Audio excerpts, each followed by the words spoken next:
Welcome to Talk Across America. I'm Doug Miles, and we're here in beautiful Sarasota, Florida.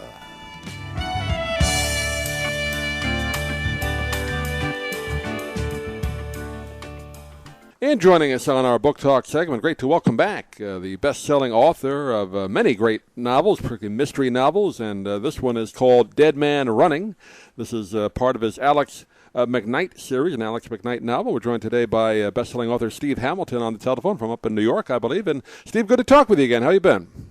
Thank you, Doug. It's good to be back. I'm actually in Michigan right now. Oh, okay. Yeah, I know. As you know, you live somewhere upstate New York, but an author has to travel around a lot, right? Exactly. The book just came out yesterday, so I'm on the road already, and starting in Michigan, which is that's sort of my home state where I came from, and it's more importantly, it's where this character, Alex McKnight, comes from. That's right, yeah. Before we get to that, I just want to say the last time we talked to you, it was about a year ago when the last Exit Strategy, Nick Mason novel came out. So you got kind of two characters going. That's great. I kind of do now, yeah. Though, so it's been 5 years since the last McKnight book, but it was time to go back. Yeah, this is the 11th one, right? If I read the notes right, so had a bit of a hiatus between. So does that change the character at all when you have that much of a space between? That's that's a good question, but I mean it's been 20 years since that first book. The very first book I did, 98, was Paradise. Right. And it came out this month in 1998. It's kind of mind blowing that the 20 years have passed, and so Alex McKnight is the one character who's really been with me from the very beginning, and I did a lot of books with him, and I took a break and I wrote The Luck Artist about a young safecracker, and I came back to Alex and I wrote about, took a break for Nick Mason. Those are the last couple books, and we talked about the last one last time I talked to you. But even as I do that, I always know, no matter what I do, I'm always going to want to go back eventually and find out what's happening with Alex McKnight. Yeah. And it's not so much that he changes in those years that, I haven't gone back to him. Did you ever see the movie Skyfall? No, I haven't seen that one. A few years ago. It was a James Bond movie. The James Bond franchise has been around for a long time. Sure. And the movies have just been, maybe the movies are starting to get kind of ridiculous, maybe. But the great thing about Skyfall, that movie, it was just brilliant, is that they went back to the beginning of, what was it about this character, this James Bond spy character that Ian Fleming had created? And what was it that made him so compelling to readers and to those first moviegoers in those first movies? And I was kind of inspired by that idea when I went back to Alex after the break. It's not that I was going to start over and start a story over or anything, but I really wanted to get back to that first idea in that first book. It's what is it about this guy that sort of draws me to him? He's an ex-cop from Detroit.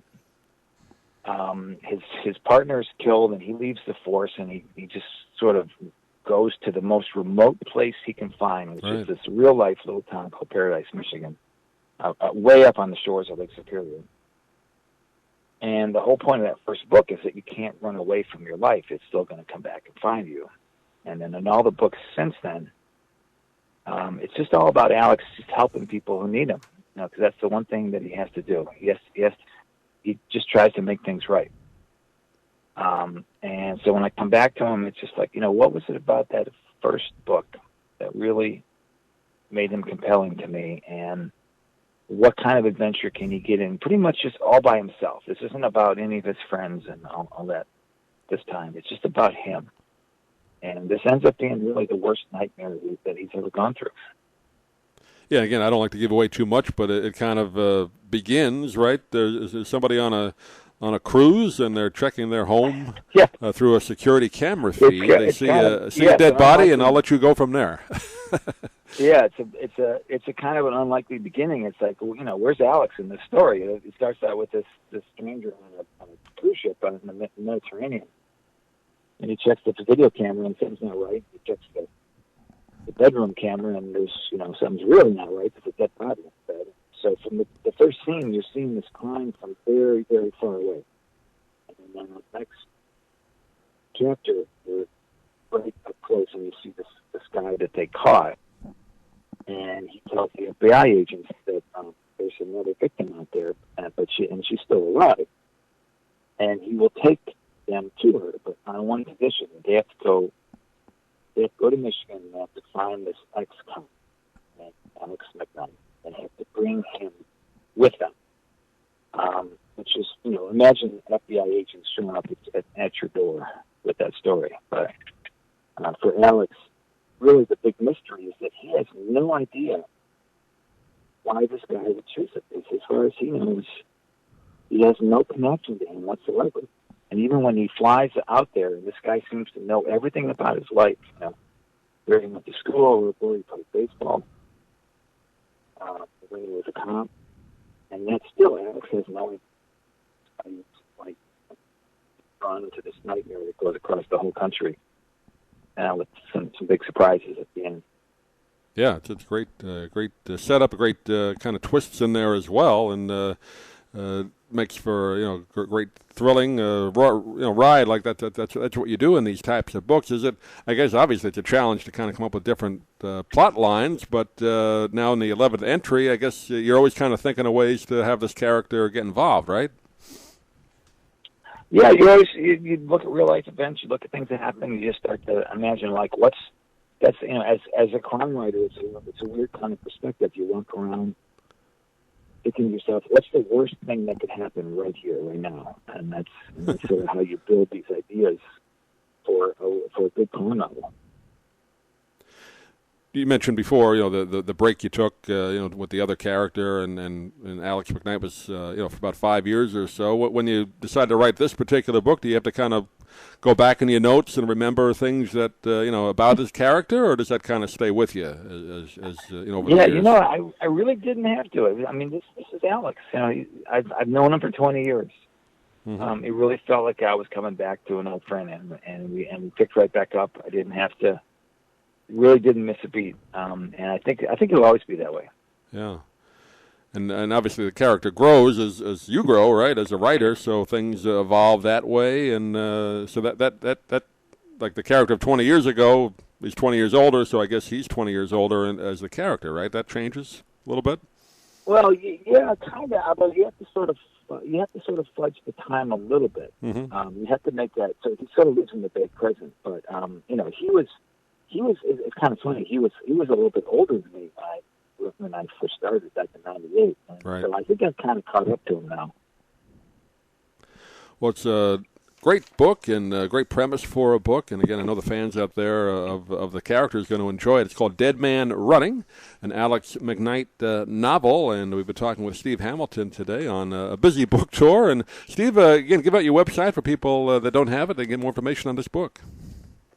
Sure, my website is authorstevehamilton.com, and you can always catch me on Author Steve on Twitter too, and I'm on Facebook. Just look up the name. Great. It's a real pleasure talking to you, Doug. And you're down in Tampa, right? We're just a little bit south of Tampa and Sarasota, but Tampa Bay. We consider Tampa Bay. Sarasota. That's a part of the country that's really close to my heart because my father just passed away, and he lived down in Trinity, Florida, just north of you. Oh, okay, yeah. Sorry to hear that, but that's great part of. So I was down there with them a lot this year, so I spent a lot of time in Tampa, and like I said, it's a place that's really close to my heart, and always will be. Well, Steve, I know you're probably working on another book, and when that comes out, you're very prolific, so we'll talk to you then. But congratulations not only on this one, but the series, and we'll talk to you soon. Thank you very much, Doug.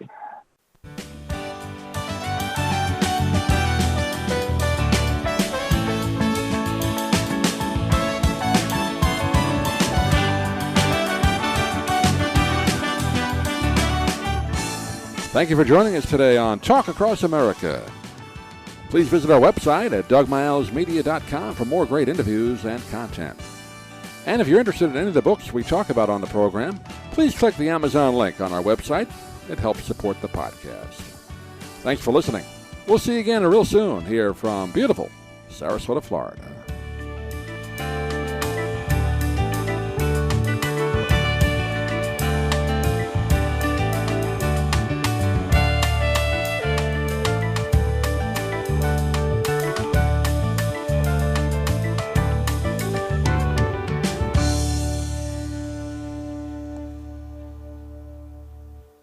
I'm Stan Brock. 30 years ago, I formed Remote Area Medical to help people overseas. But then we found generations of families in America, isolated by poverty from the health care they need. Together, we can take dental, vision, and medical help to 1 million adults and their kids, right here at home in the United States of America.